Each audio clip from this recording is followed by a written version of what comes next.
Hey everyone, and welcome to our look at Angola's leaders since it became independent in 1975. Today we're going to explore the good and the bad of its presidents. Now, you might be thinking, Angola, is that a real place? Yes, it is. It's in southern Africa and has a really interesting history.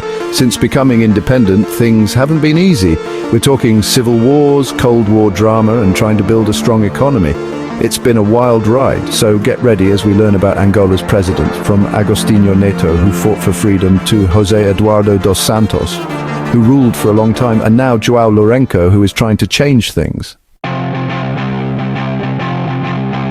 Imagine this, it's 1975, everyone's excited about change, and Angola, after being ruled by Portugal for a long time, is finally free.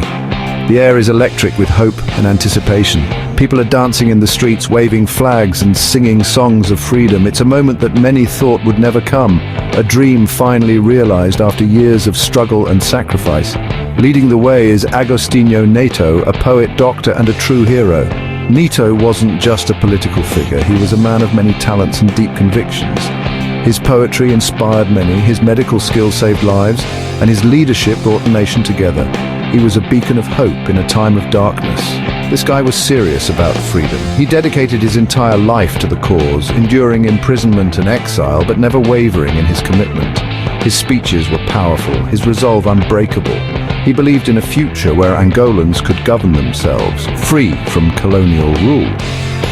We're talking like Nelson Mandela levels of dedication. Just like Mandela, Neto's struggle wasn't just about political independence. It was about dignity, equality, and justice. He envisioned an Angola where every citizen had the opportunity to thrive, regardless of their background. Neto didn't just want freedom from Portugal, he wanted a whole new Angola, a place where everyone had a fair chance. He dreamed of a nation where education, healthcare, and economic opportunities were accessible to all. His vision was not just about breaking free from colonial chains, but about building a society based on fairness and equality. But getting independence is like winning a big game. The celebration is great, but then you have to play a whole new season. The initial euphoria of freedom quickly gave way to the harsh realities of nation building. There were immense challenges ahead, from establishing a stable government to rebuilding an economy ravaged by years of conflict. For Neto, that new season was the Angolan Civil War. The struggle for power and control led to a brutal conflict that tore the nation apart. It was a time of great suffering and hardship, with families displaced, communities destroyed, and countless lives lost. This wasn't just a small fight. It became a big international conflict, with the US and the Soviet Union taking sides. Talk about stressful. The Cold War superpowers saw Angola as a strategic battleground, and their involvement only intensified the conflict. It was a high-stakes game of geopolitical chess, with Angola caught in the middle. Even with all the trouble, Neto made Angola independent, a super exciting moment for the country. His leadership and determination were instrumental in achieving this milestone. It was a testament to his unwavering belief in the cause of freedom and his ability to inspire and mobilize the masses. He became friends with socialist countries because, well, you need allies in a big fight. Neto understood the importance of international support and forged alliances with countries that shared his vision of a socialist Angola. These relationships provided crucial aid and solidarity during the tumultuous years of the Civil War, and he made his political party, the MPLA, the most powerful one. The MPLA, under Neto's leadership, became the dominant force in Angolan politics. It was a party built on the principles of Marxism-Leninism, advocating for social justice, economic equality, and national sovereignty. Neto sadly died from being sick in 1979. His death was a great loss for Angola, but his legacy lived on. He was remembered as a visionary leader, a compassionate human being, and a tireless advocate for his people's rights. But his legacy as the father of Angola's independence, that's still super strong. Neto's contributions to the liberation and development of Angola are celebrated to this day. Statues, memorials, and annual Independence Day events honor his memory and remind future generations of the sacrifices made for their freedom. He set the stage for a country trying to find its way in a changing world. Today, Angola continues to navigate the complexities of nationhood, striving to fulfill Neto's vision of a prosperous, equitable, and independent nation. His legacy serves as a guiding light, inspiring Angolans to build a better future for themselves and their children. In 1979, José Eduardo dos Santos took over from Agostinho Neto. Neto, the first president of Angola, had laid the foundation for the country's independence, but his sudden death left a vacuum. Dos Santos, a young and relatively unknown figure at the time, was thrust into the spotlight. He had to navigate a complex political landscape and a nation still reeling from the effects of colonial rule. Those were some big shoes to fill. Neto was a revered figure, and the expectations on Dos Santos were immense. He had to prove himself not just as a leader, but as a unifier in a deeply divided country. Dos Santos took charge of a country still fighting a civil war, and it was a long and complicated one. The Angolan Civil War, which began in 1975, was a brutal conflict that pitted various factions against each other. It was a proxy battleground for Cold War superpowers, with the Soviet Union and Cuba supporting the MPLA, while the United States and South Africa backed UNITA. It was like a TV show with lots of drama and fighting. The war saw shifting alliances, betrayals, and a staggering human cost. Civilians were caught in the crossfire, and the country's infrastructure was devastated. The conflict dragged on for decades, leaving deep scars on the nation. Dos Santos had a lot to deal with. He had to manage not only the war, but also the political and economic challenges that came with it. His leadership style was often described as pragmatic, and he was known for his ability to navigate the complex web of Angolan politics. The war was hurting the country's economy, and corruption started to become a problem. The prolonged conflict drained resources and stunted economic growth. Meanwhile, the lack of transparency and accountability in the government led to widespread corruption. It's like the saying goes, power can make people do bad things. As the war continued, the lines between personal gain and public service blurred. Corruption became endemic, affecting all levels of government and society. But Dos Santos was tough. He was determined to hold the country together despite the challenges. His resilience and strategic acumen were key to his long tenure in power. He managed to bring peace in 2002. The signing of the Luena Memorandum of Understanding marked the end of the Civil War. It was a monumental achievement that brought hope to a war-weary nation. The end of the war was a big moment for Angola, a chance to rebuild. The country began to focus on reconstruction and development, aiming to heal the wounds of the past and build a brighter future. And rebuild it did, with Dos Santos leading the way. Under his leadership, Angola embarked on ambitious infrastructure projects, including roads, schools, and hospitals. The goal was to lay the foundation for sustainable development. The country found oil, and for a while things were looking good.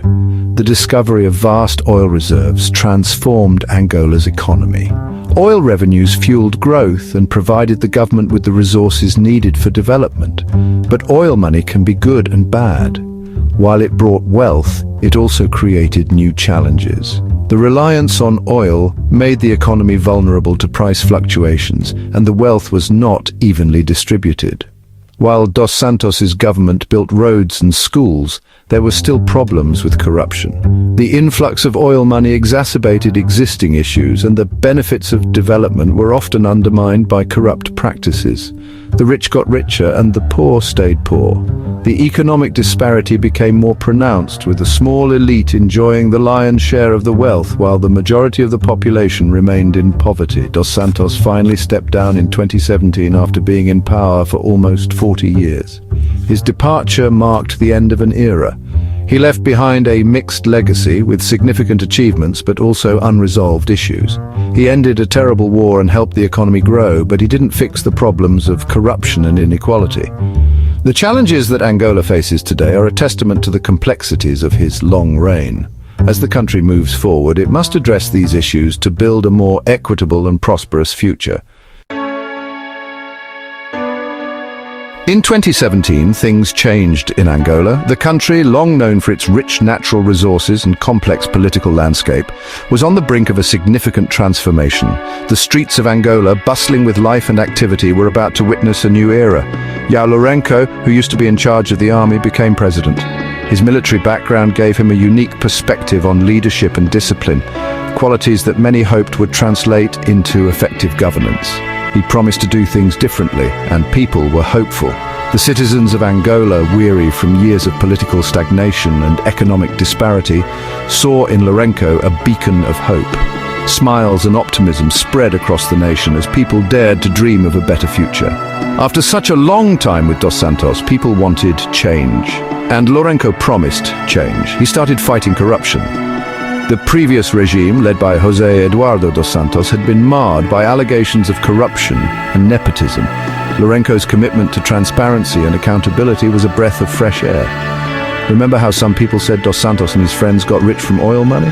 The oil wealth, which should have benefited the entire nation, was often siphoned off by a select few, leading to widespread discontent and economic inequality. Well, Lourenço started investigating and things got interesting. His administration launched several high-profile investigations into the dealings of the previous government, uncovering layers of corruption that had long been hidden from public view. Powerful people suddenly had to answer for their actions. For the first time in decades, influential figures found themselves in court, facing charges that ranged from embezzlement to abuse of power. This was a monumental shift in the political landscape of Angola. It was a big shake-up. The political elite, once untouchable, were now being held accountable. This created a ripple effect, encouraging more transparency and ethical behavior across various sectors. But Lourenço wanted to do more than fight corruption. He understood that true reform required a multifaceted approach. Economic stability and growth were just as crucial as political integrity. He knew Angola needed to rely on more than just oil. The country's heavy dependence on oil had made its economy vulnerable to global market fluctuations. Diversification was essential for sustainable growth. It's like they say, don't put all your eggs in one basket. Lourenço's vision was to create a more resilient economy by investing in various sectors. So he started investing in farming, recognizing the untapped potential of Angola's fertile lands. Agriculture could not only provide food security, but also create jobs and reduce poverty, tourism and clean energy. Angola's natural beauty and rich cultural heritage made it a prime candidate for tourism development. Meanwhile, clean energy projects aim to harness the country's abundant natural resources in a sustainable manner. He wanted to make the Angolan economy stronger. By diversifying the economy, Lourenço aimed to create a more stable and prosperous nation, less susceptible to the whims of the global oil market. Lourenço also made political changes. He introduced reforms to make the political system more inclusive and representative of the people's will. He made the government more open and fair. Transparency became a cornerstone of his administration, with efforts to ensure that government actions were visible and accountable to the public, and tried to protect people's rights. Human rights, long neglected, were brought to the forefront of national policy. Lourenço's government took steps to safeguard freedoms and ensure justice for all citizens. He wants a new Angola that is honest and successful. His vision was clear: a nation where integrity and prosperity go hand in hand, creating a better life for all Angolans. It's still early, and we don't know if Lourenço will succeed. The path to reform is fraught with challenges, and only time will tell if his ambitious plans will come to fruition. Changing a country is hard. The obstacles are numerous, from entrenched interests to economic constraints. But the determination to create a better Angola remains strong.